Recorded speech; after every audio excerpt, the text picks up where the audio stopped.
अगर आपके लगन कुंडली में 1 नंबर पे चंद्रमा है तो आपकी मेष राशि है, या फिर चंद्र कुंडली आप देखें वहाँ पे अगर पहले घर में 1 नंबर है और वहाँ पे अगर चंद्रमा है तो आपकी मेष राशि हुई।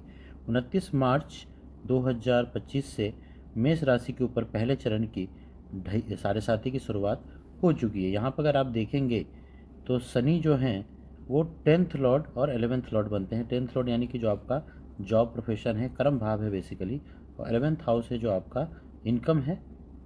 एक तरीके से आपका बॉसेस को भी ये दर्शाता है, कहीं ना कहीं आपका जो सर्कल है उसको भी ये दर्शाता है। अब वैसे जनरली आप देखें तो 10th लॉर्ड एंड जो आपका 11th लॉर्ड है वो अगर 12th हाउस में जाके बैठता है तो वैसे भी इन चीज़ों के लॉस को कहीं ना कहीं ये दर्शाता है। और 12th हाउस आपका फॉरेन लैंड भी है।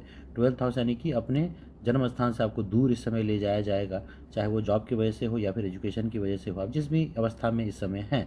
तो अगर आप फॉरेन में हैं तो समझिए कुछ हद तक ये जो है देश काल लगने की वजह से चीज़ें थोड़ी बैलेंस हो जाएंगी, अन्यथा जॉब चेंज भी इस समय आपको देखने को मिल सकता है। कहने का मतलब है कि जो साढ़े साथी का जो ये पहला चरण है, साढ़े साथी का जो पहला चरण है जिसको राइजिंग पीरियड बोलते हैं एक तरीके से, तो चीज़ें यहाँ पे अब ख़राब होनी चालू होंगी और आपको बहुत तरह की फ्रस्ट्रेशन देखने को मिलेंगी। चाहे रिलेशनशिप की बात कर ले, जॉब की बात कर ले, प्रोफेशन की बात कर ले, खर्चे आपके बढ़ने लग जाएंगे, लॉसेस होने लग जाएंगे। और ये चूँकि ढैया जो है मेष राशि के ऊपर साढ़े साथी ये लग रही है, और मेष राशि के लॉर्ड मंगल बनते हैं जो कि फास्ट यानी कि तुरंत रिजल्ट चाहती, कह सकते हैं कि आप जो व्यक्ति होते हैं मेष राशि वाले वो थोड़ा सा जल्दीबाजी में चीज़ों को काम को करना चाहते हैं, उनको रिजल्ट भी तुरंत चाहिए होता है। वहीं जब शनि जब साढ़े साथी में आते हैं, और कहने का मतलब है एक राशि से 12वें, चंद्र से 12वें घर में इनका ट्रांजिट होता है, तो सैटर्न थोड़े से चीज़ों को स्लो कर देते हैं, स्लो डाउन कर देते हैं, और आप चाहते चीज़ें फास्ट हो तो डिले होता है, फ्रस्ट्रेशन होता है, जिसकी वजह से आपके डिसीजंस जो है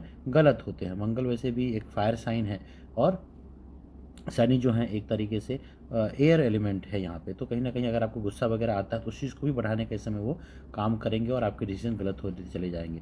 इस समय जो आपको प्रैक्टिस करना है, सबसे पहले डिसिप्लिन प्रैक्टिस कीजिए। सैटर्न है तो डिसिप्लिन काफ़ी इंपॉर्टेंट यहाँ पे हो जाएगा। एक तरीके से आपको जो अहंकार है उसको आपको छोड़ना पड़ेगा। थोड़ा सा चैरिटी इस समय करना आपके लिए काफ़ी बेहतर रहेगा। आप चैरिटी कीजिए इस समय, है ना। अपने एंगर को छोड़िए, आपका जो एंगर इश्यूज हैं उसको आप यहाँ पे कम कर सकते हैं। अपने अहंकार को आप जो यहाँ पे ईगो पे आप काम कीजिए, उसको कम कीजिए। और ओम शम शनिचराय नमः का 108 बार डेली जाप कीजिए, और महामृत्युंजय मंत्र का सुनना भी इस समय आपको काफ़ी लाभ यहाँ पे करने वाला है।